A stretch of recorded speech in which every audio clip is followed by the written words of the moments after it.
তেলাওয়াত মনোযোগ দিয়ে শুনতেছে না, এদিক সেদিক নজর দিচ্ছে, এদিক ওদিক। সূরা নেসার একটা আয়াতে আল্লাহ বলেছেন মুনাফিকেরা নামাজে অলস। নামাজে কি? অলস।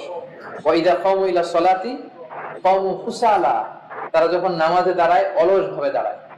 কিভাবে একটু দেখা দিও নাকি? ধরেন সুন্দরভাবে হাতটা বাঁধতে হবে না, হাত দিতে বাঁধতেছে, তো করতেছে।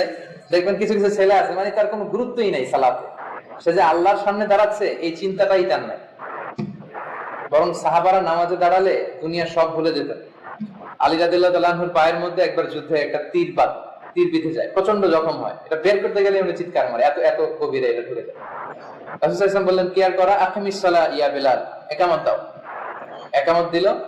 রাসূল সাল্লাল্লাহু আলাইহি ওয়াসাল্লাম চুপিসারে এক সাহাবীকে বললেন, আমি প্রথম কাতারে যখন মাগরিবের নামাজের প্রথম রাকাতে যাব, তেলাওয়াতের ভিতরে ঢুকে যাব, আস্তে করে তুমি দ্বিতীয় রাকাত থেকে নামাজ ধরবে, আস্তে করে কাতারে ঢুকে আলিফ বা থেকে তীর বের করে ফেলবে। বিষ্ণু ইসলাম নামাজ শুরু করলেন।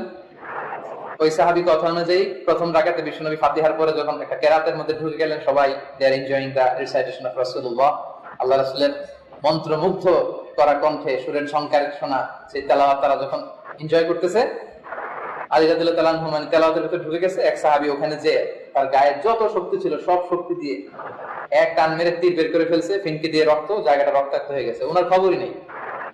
সুবহানাল্লাহ বলতে ভুলে গেছে। সুবহানাল্লাহ।